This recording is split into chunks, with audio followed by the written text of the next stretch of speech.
Queridos irmãos, muito bom dia, na graça e na paz do Senhor Jesus. É um grande privilégio que nós temos, né? De poder nos reunir aqui para adorar o Senhor e meditar na sua palavra. Estava pensando um pouco sobre esse nosso tempo juntos aqui, especificamente esse momento da mensagem, e uma palavra que veio à minha mente, ao meu coração, que eu gostaria de compartilhar com os irmãos, é sobre o tema da maturidade, o assunto maturidade. O que é uma pessoa madura? Que eu acho que, consciente ou inconscientemente, é um desejo que cada um de nós tem, né, de viver dentro de um contexto de maturidade, né, de viver uma vida de maturidade. Mas eu não sei o quanto é entendido esse assunto, né? O que é maturidade, como é que é uma pessoa madura, como é que se comporta, etc. Então, pensei da gente refletir um pouquinho sobre esse assunto. O que é maturidade?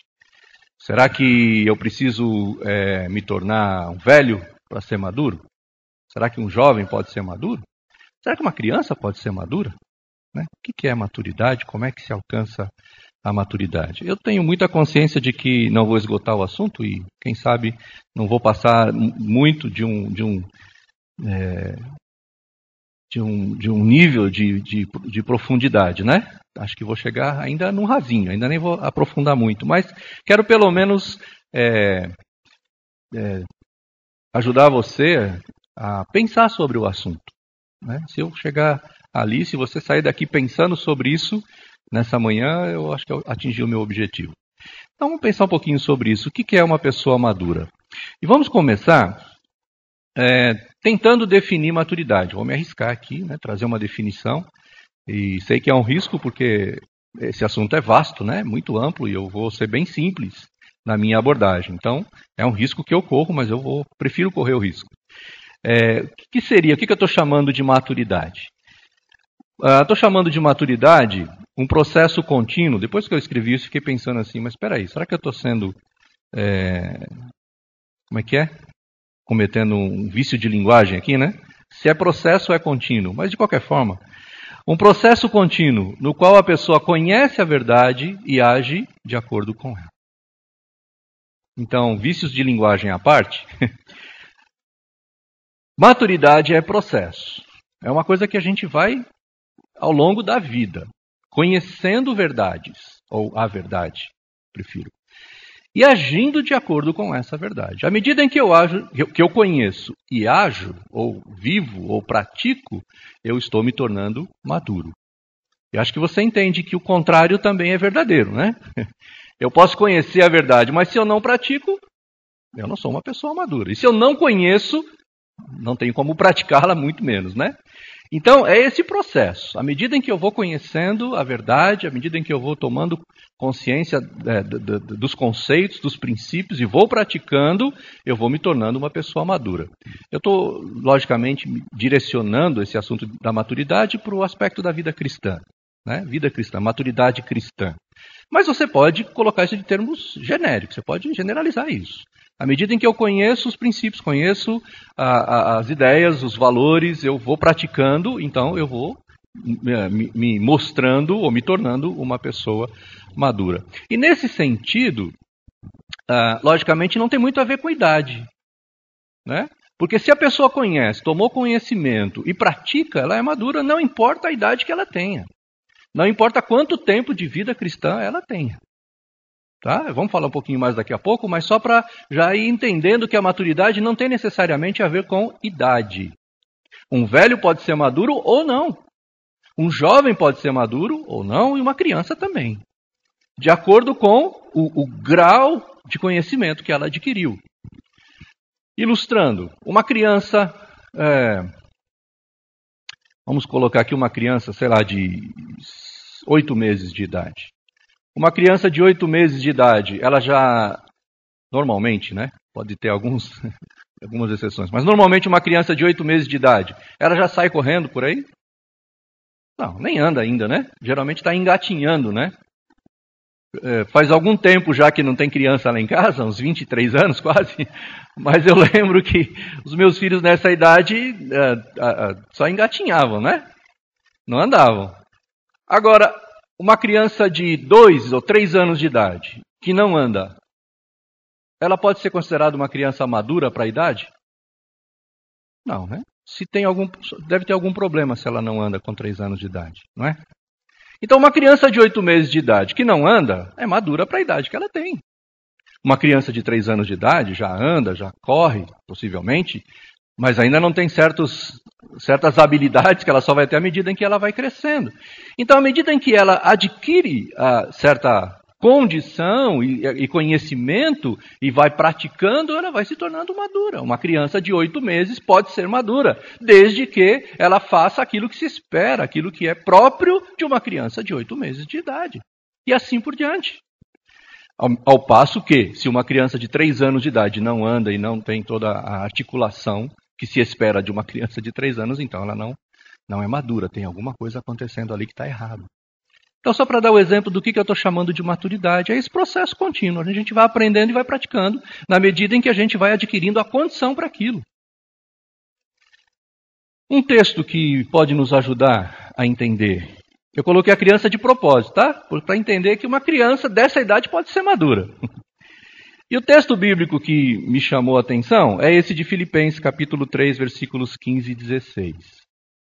Porque Paulo fala do assunto de maturidade aí. O Paulo está falando de maturidade cristã e ele usa a palavra maturidade. Quer dizer, a tradução em algumas versões é maturidade, em outras versões é perfeito ou perfeição.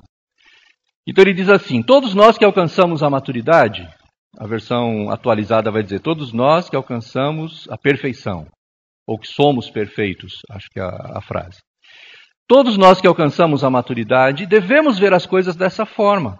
E se em algum aspecto vocês pensam de modo diferente, isso também Deus lhes esclarecerá.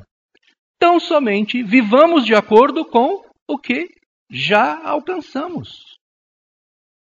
Eu quero te convidar a abrir a Bíblia nesse texto, porque nós vamos usar o texto, ou melhor, vamos usar o contexto. Filipenses 3, deixa aberto ali, a partir do versículo 12 até o 17, a gente vai fazer uso.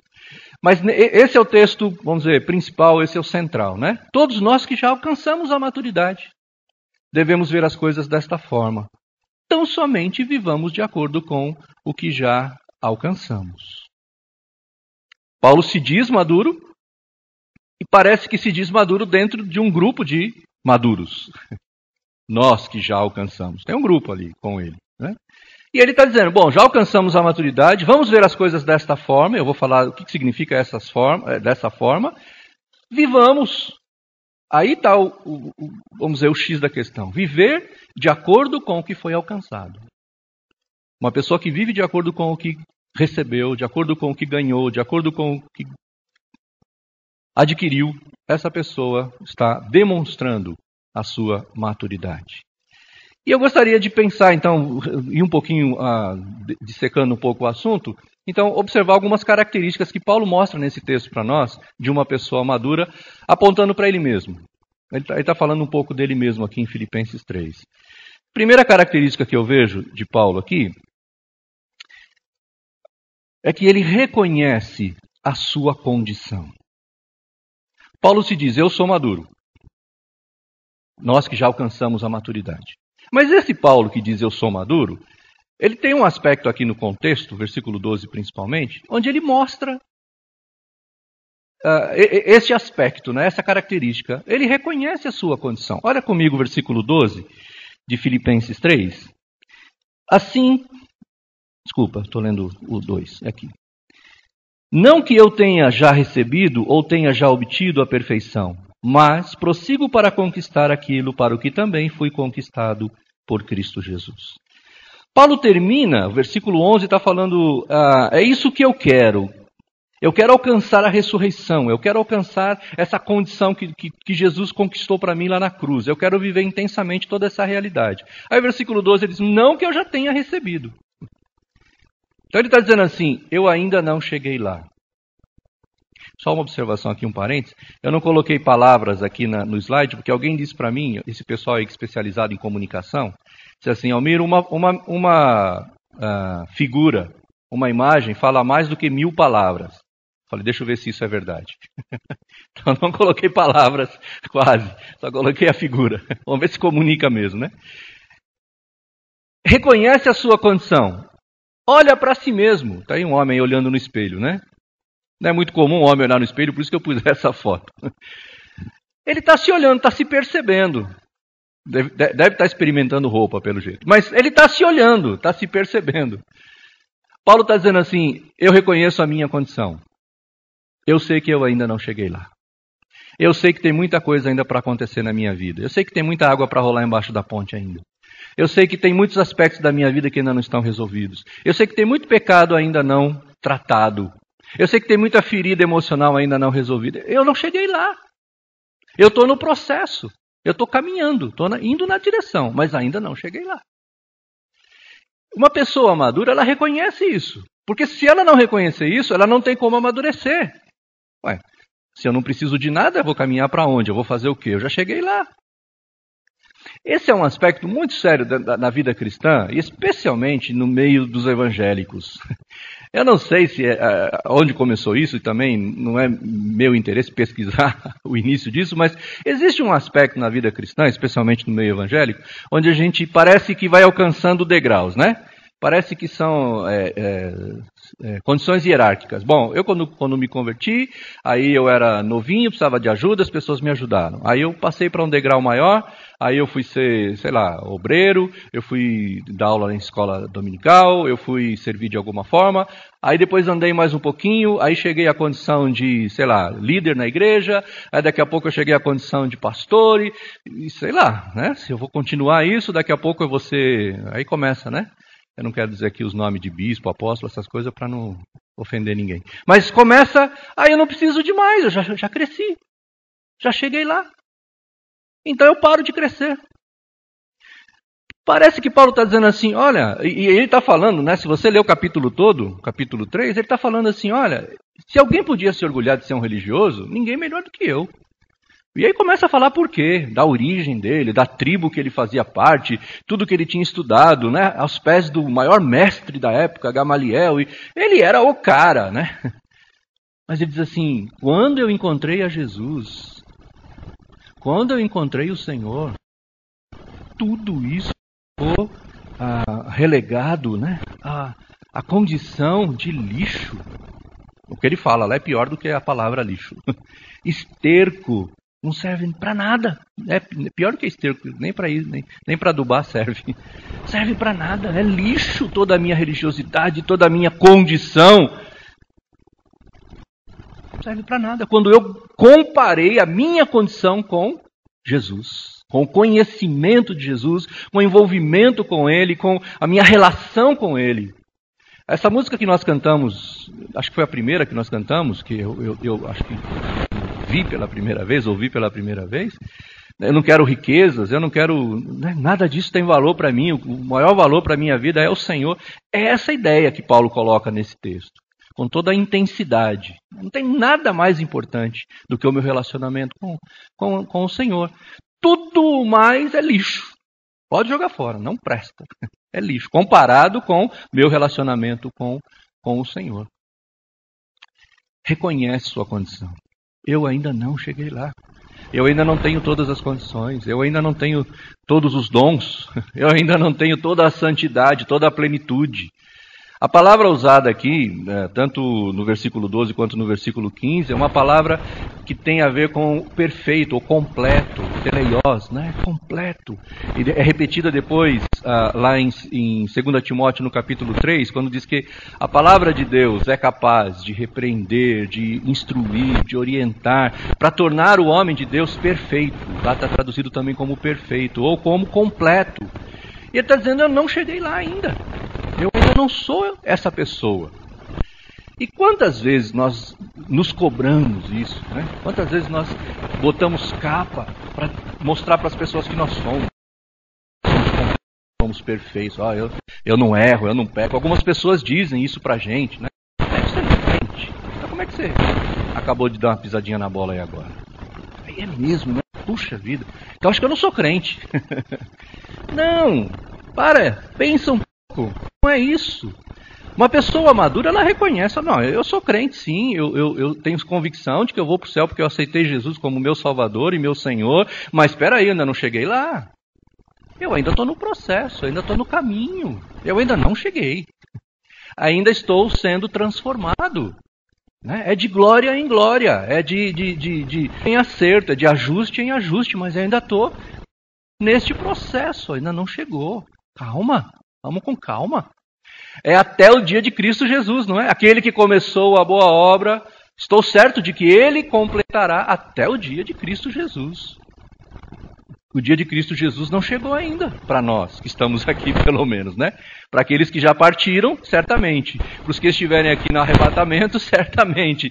Mas para nós que ainda estamos aqui, ainda não chegou.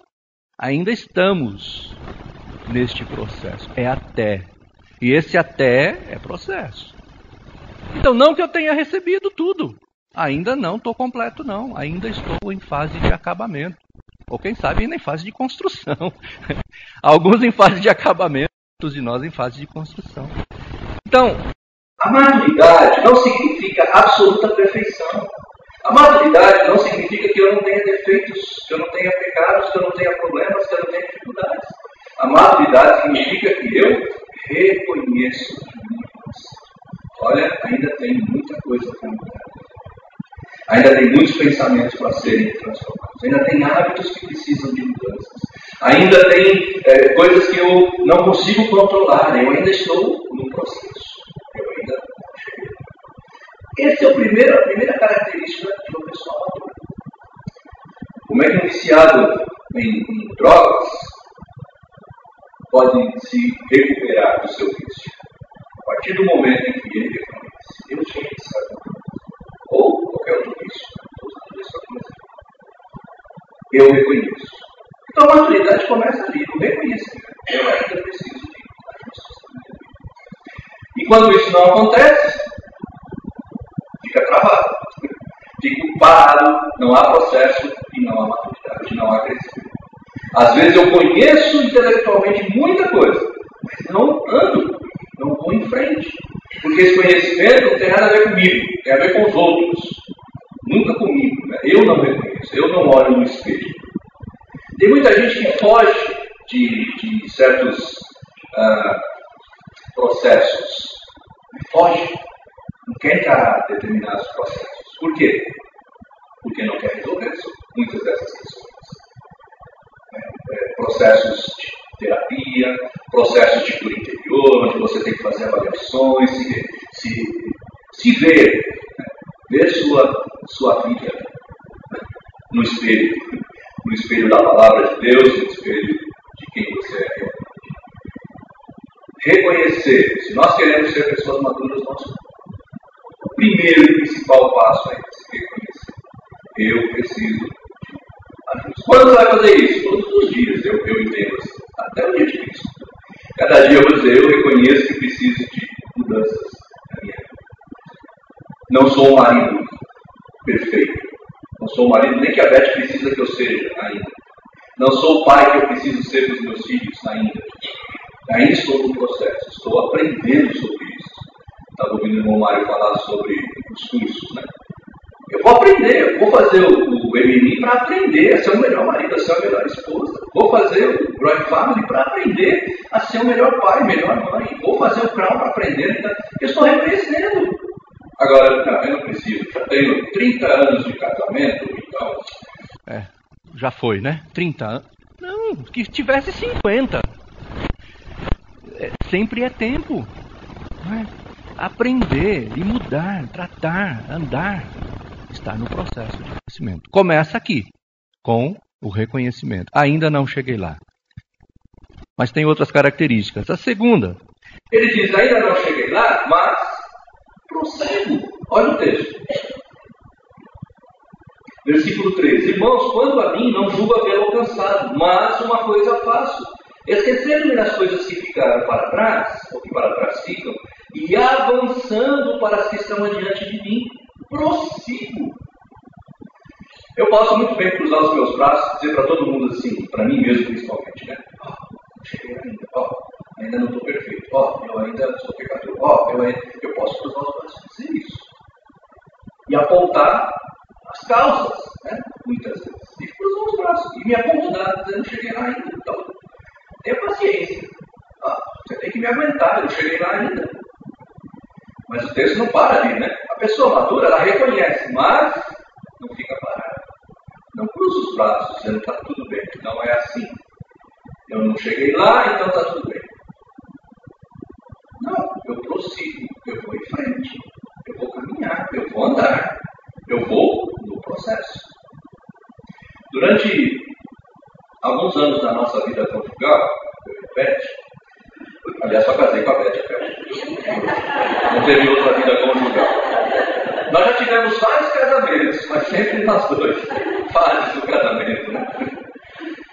Mas chegou uma fase do nosso casamento em que houveram algumas descobertas interessantes.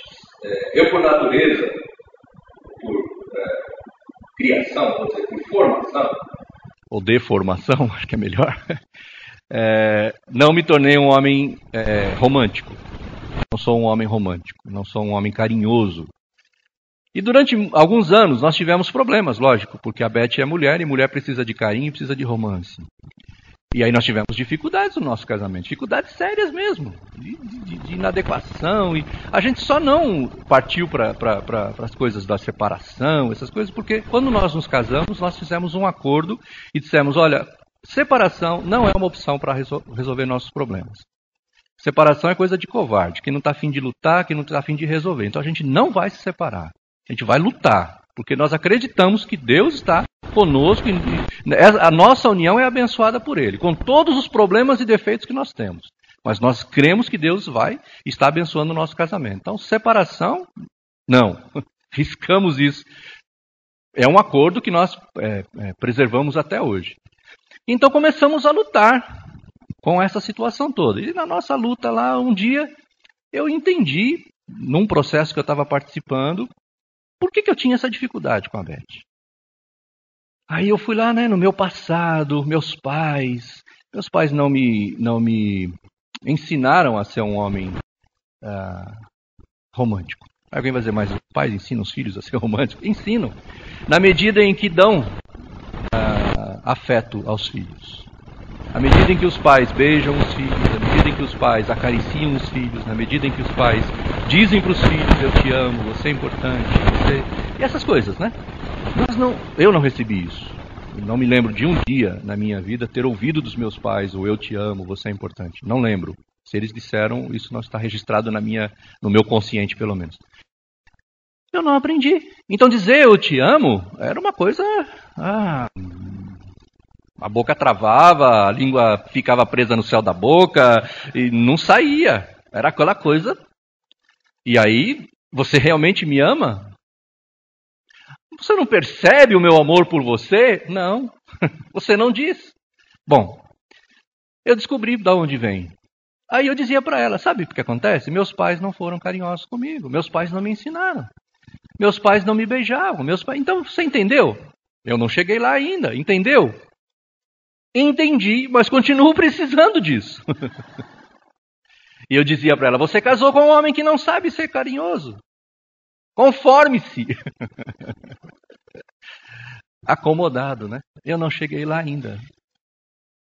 Agora, um dia descobri assim, isso era verdade, isso é verdade. Meus pais têm essa responsabilidade ou irresponsabilidade comigo, mas agora... Eu não dependo dos meus pais. Meu casamento não depende dos meus pais.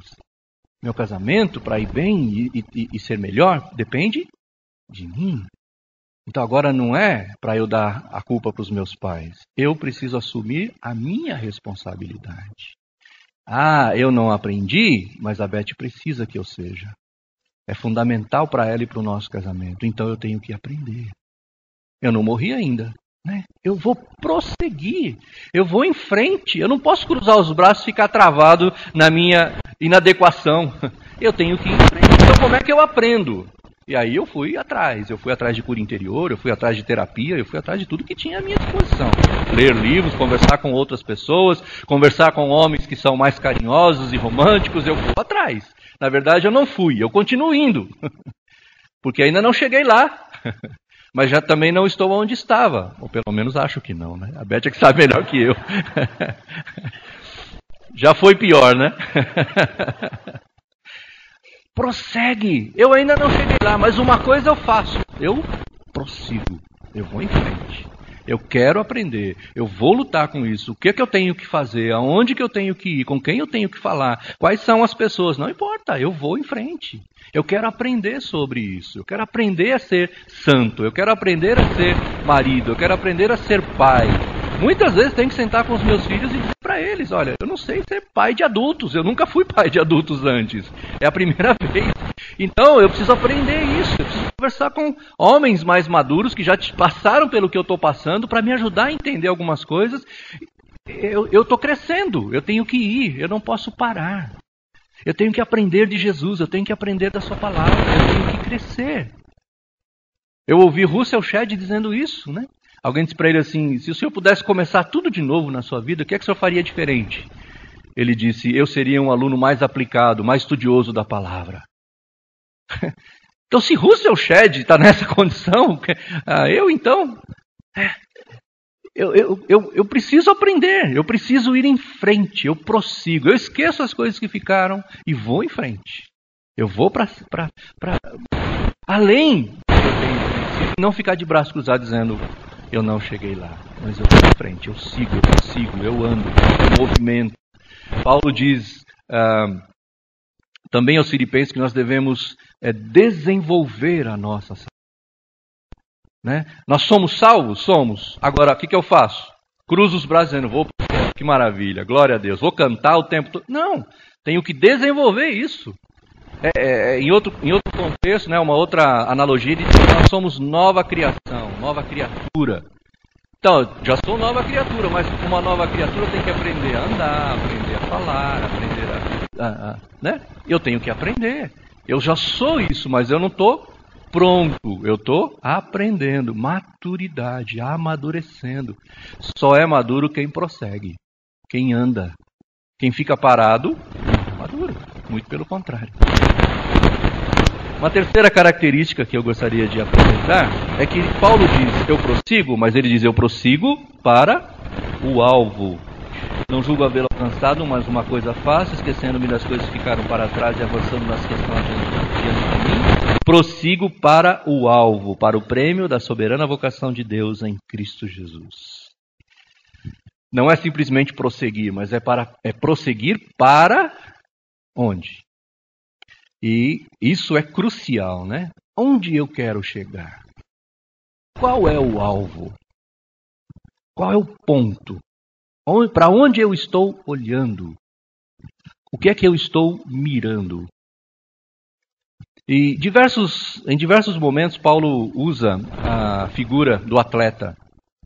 Em diversos momentos ele fala disso, né? Do corredor, o atleta.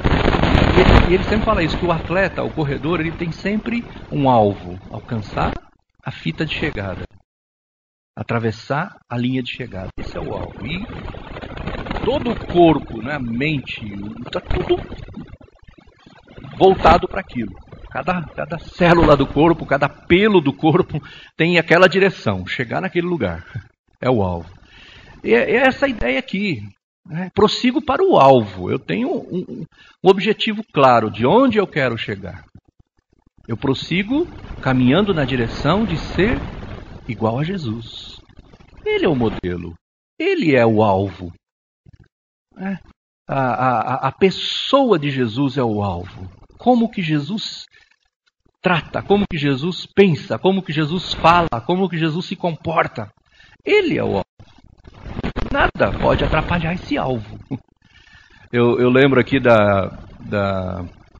não lembro o lugar, acho que foi na Grécia, quando o corredor brasileiro estava lá em primeiro lugar e bem distante do segundo lugar, aí entrou alguém, segurou ele, né? Mas ele se desvencilhou, alguém ajudou, né? Ficou famoso porque ajudou e tal.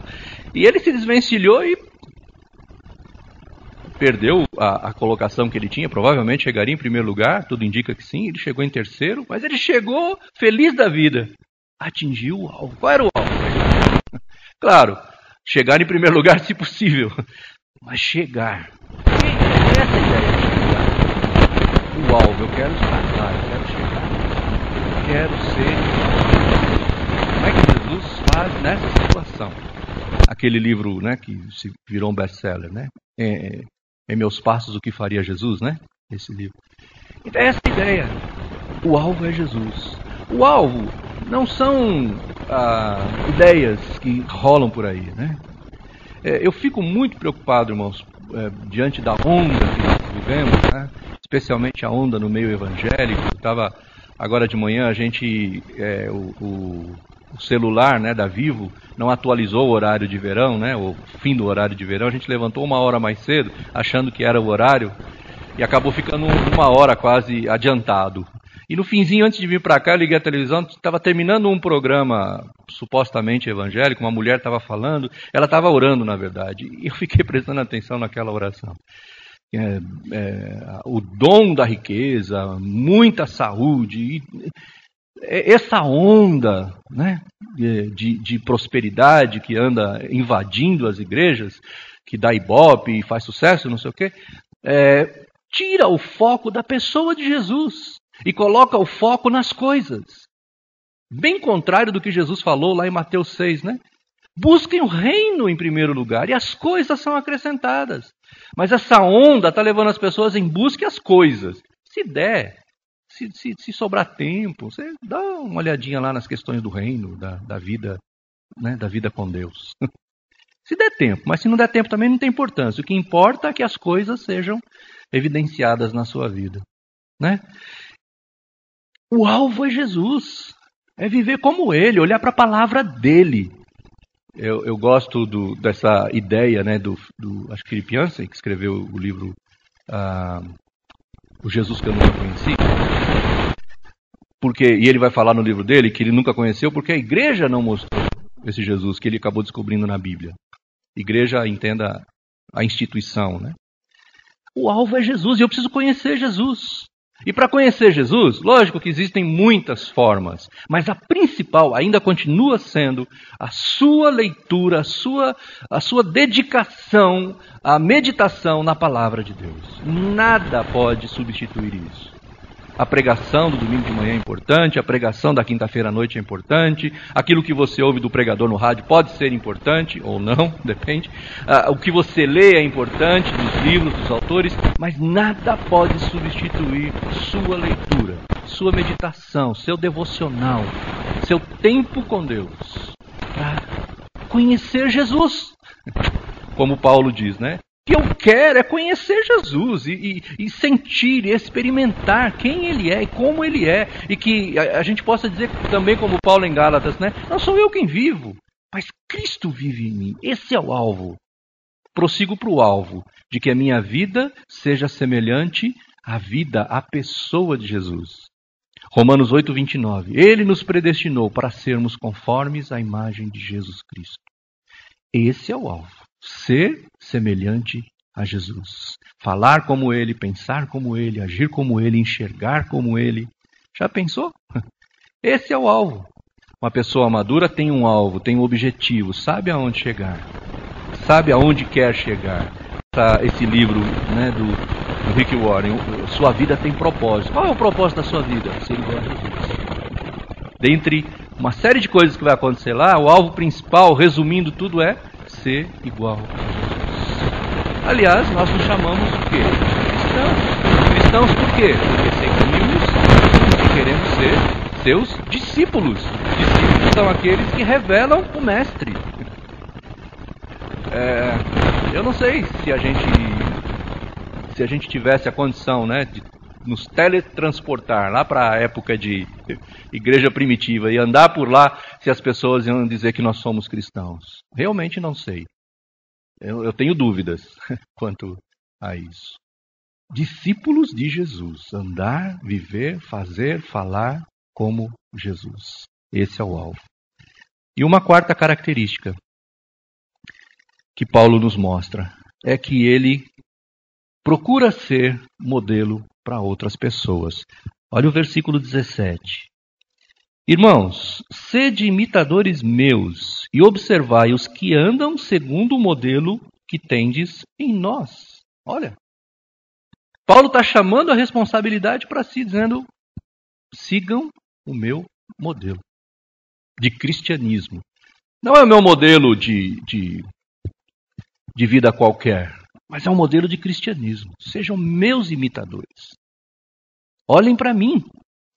Surgiu uma frase aí um tempo atrás, no meio da igreja, onde as pessoas sempre diziam, não olha para mim não, olha para Jesus e não sei o quê. Isso não é de Deus não, irmãos. É para olhar para a gente sim. É para olhar sim. Nossa vida precisa ser vista. Precisa refletir o caráter de Deus. O caráter de Jesus. Especialmente precisa ser vista pelas pessoas para serem atraídas a Jesus. Então, o modo como nós vivemos precisa ser revelado. Não somente o modo como nós cantamos, não somente o modo como nós nos vestimos, não somente o modo como nós celebramos nossas reuniões religiosas, mas o modo como nós vivemos, nosso caráter, nossa forma de nos comportar. Em qualquer contexto, seja o contexto familiar, contexto social lá fora a casa e a igreja, seja a própria igreja. Eu pastoreei uma igreja um tempo atrás e essas palavras me incomodavam demais. Eu dizia, mas eu não conheço as pessoas. Como é que eu vou cuidar delas? Como é que eu vou orientá-las? Eu só conheço as pessoas aqui, né, na reunião. E normalmente nas nossas reuniões as pessoas são todas boazinhas, são todas amigáveis, são todas educadas. E eu dizia, eu preciso conhecer, né, aquela coisa, eu queria ser uma moquinha para estar lá na casa, quando a família está reunida, quando está todo mundo junto, quando os irmãos estão conversando ou fazendo outra coisa, né, brigando, coisa assim. Eu queria estar lá, eu queria ver isso e ajudar. Minha função é essa, é pastor. E aí Deus me deu algumas ideias, algumas estratégias, e dentre elas, tirar o pessoal deste contexto, levar o pessoal para contextos informais. E a gente saía, ia fazer piquenique, né, com a igreja. Tinha um tempo devocional, depois era só alegria, e vamos jogar futebol, e vamos conversar, e vamos para a piscina. E aí surgiram, né? As pessoas vão se revelando e vão mostrando quem elas são. Lá no jogo de futebol, vão dar uma entrada mais forte no outro, e dar um encontrão no outro, e daqui a pouco o outro dá um encontrão no um, e daqui a pouco é uma palavrinha que solta, daqui a pouco é uma palavra, daqui a pouco é um palavrão. Vamos ajudar alguns aqui e vamos ver outros ali. E aí as coisas foram, né, aparecendo. Ser modelo. Nós precisamos mostrar quem nós somos de fato. Para que no momento que a gente não tem muito controle, não apareça quem de fato nós somos. Né? Ser quem realmente nós somos, reconhecendo quem eu sou, mostrando minha fragilidade, tratando essas fragilidades para que eu possa ser modelo para outras pessoas. E eu costumo dizer para as pessoas com quem eu tenho a oportunidade, o prazer, muitas vezes, de caminhar no processo de discipulado, olha, pode andar comigo, eu tenho todo o interesse em discipular você, mas saiba de uma coisa, uma das coisas que você mais vai aprender comigo é a pedir perdão. Porque certamente tem muita coisa que eu erro e vou precisar pedir perdão a você. Eu não me nego a ser modelo. Eu sou modelo. Tenho que ser. É minha responsabilidade ser modelo. Agora, voltando, né? Volta lá, o processo. Não um modelo perfeito. O próprio Paulo, que está se dizendo aqui, sejam meus imitadores, num determinado momento ele diz, eu sou o pior dos pecadores. Em outro momento, ele chega a dizer, mas que miserável homem que eu sou. Bem que eu quero, eu não consigo, o mal que eu não quero, eu faço. Esse Paulo não é perfeito, mas ele diz, sejam meus imitadores. Então, porque a gente não é maduro, então a gente não quer chamar as pessoas para seguirem nosso modelo. Não, peraí, olha aqui, eu posso ensinar você em muitas coisas. Outras eu também estou aprendendo, mas muita coisa eu posso ensinar você. Posso andar com você. Posso te ajudar em muitas situações. Agora, eu também preciso seguir outros modelos, né? eu preciso também andar junto com outras pessoas. E esse contexto é a igreja. Isso é a igreja. Um vai aprendendo com o outro, que vai ensinando para o outro, e nós vamos prosseguindo para o alvo, até o dia de Cristo Jesus. Os irmãos já imaginaram nós, cada um, a igreja, entrando dentro desse processo para valer mesmo? Confessando pecados, confessando dificuldades, recebendo ajuda, recebendo as ferramentas, mudando sua vida, o seu caráter, sendo transformados, sendo melhores pessoas e conduzindo outros. Já imaginaram o impacto que isso vai causar na sociedade? Claro que tem causado, eu sei disso. Eu não estou jogando tudo fora e dizendo que nada existe, não é isso não. Mas estou dizendo que precisamos de muito mais, podemos ser muito mais. O potencial que existe na igreja é muito maior do que o que temos sido. Podemos ser muito mais do que temos sido, sendo maduros, sendo pessoas maduras, que reconhecem, prosseguem, têm um alvo bem específico, sabem onde querem chegar e se tornam poder para outras pessoas. E uma palavra de cuidado, né? Cuidado. Parece que o escritor aos Hebreus, dentro desse espírito de maturidade, fala com os seus leitores, capítulo 5, versículos 11 em diante, ele fala sobre o perigo, o risco. Versículo 11. A esse respeito, temos muitas coisas que dizer e difíceis de explicar, porque vos tende tornados imaturos ou tardios em ouvir. Pois com efeito, quando devíeis ser modelos, mestres, atendendo ao tempo decorrido, tendes novamente necessidade de alguém que vos ensine de novo quais são os princípios elementares dos oráculos de Deus. Assim vos tornastes como necessitados de leite e não de alimento sólido. Ora, todo aquele que se alimenta de leite é imaturo, inexperiente na palavra da justiça, porque é imaturo, criança. Mas o alimento sólido é para os adultos, os maduros, para aqueles que pela prática têm as suas faculdades exercitadas para discernir não somente o bem, mas também o mal.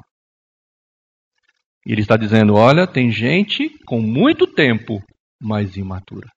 Ainda precisa de coisas, né, elementares. E fica naquela discussão, né, do sexo dos anjos, que não vai a lugar nenhum. E não muda nada. Continua sempre do mesmo jeito. Né? Dizendo para a esposa, como eu, muito tempo, né? Ah, você casou com um homem que não sabe ser romântico, conforme-se. E o nosso casamento indo, né, por água abaixo. E nossos filhos vendo como que era um casamento dos seus pais, né? Vai levando os modelos errados também, né? Imaturos, espera aí. Né? Tem tanto tempo, eu vou fazer 32 anos de vida cristã. Então, precisa crescer, precisa andar, precisa desenvolver, precisa ir além. Não pode ficar parado, tem que ir além. Então, é uma palavra de alerta para a gente. Cuidado. Então, não estou dizendo que o tempo determina, mas o tempo é importante. Né? Se tem o tempo, ele é e precisa ser bem aproveitado. Resumindo, então, as características de uma pessoa madura que nós vimos aqui.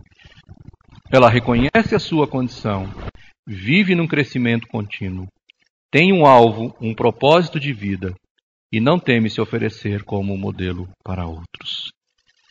Eu quero, irmãos, ser uma pessoa madura. É meu objetivo. Espero que seja o seu também. E que juntos nós andemos, nós estejamos neste processo. E eu tenho certeza de que neste processo, ou nessa condição, nós vamos fazer uma grande diferença nessa sociedade. Para a glória de Deus. Amém? Podemos orar? Pai Santo, que a Tua santidade seja refletida em nós. E que essa santidade faça diferença na vida das pessoas com quem nossos relacionamentos. Ajuda, Pai, a mim e aos meus irmãos, cada um de nós, a entender sobre a maturidade, não só na mente, não um entendimento só intelectual, mas isso desça para o coração, que traga motivação, que traga força, poder, para que haja mudanças nessas vidas. Por favor, livra-me e aos meus irmãos de nos acomodarmos com o que temos. Nos ajuda a reconhecer de fato quem nós somos e onde nós estamos. Nos ajuda a ter coragem de olhar para o espelho da tua palavra, para o espelho da pessoa de Jesus, de reconhecer onde estamos. Dá-nos coragem para prosseguir, dá-nos ânimo, dá-nos graça, dá-nos força para prosseguir. Por favor, nos ajude a ter uma visão clara do alvo através da palavra. E que não tenhamos vergonha e nem medo de ser modelo para outras pessoas, através de Jesus brilhando em nós. Que seja assim, Pai. Que seja assim comigo, que seja assim com cada um dos meus irmãos, que seja assim com esta igreja, para a tua glória, em nome de Jesus. Amém. Amém. Deus nos abençoe. Sorri.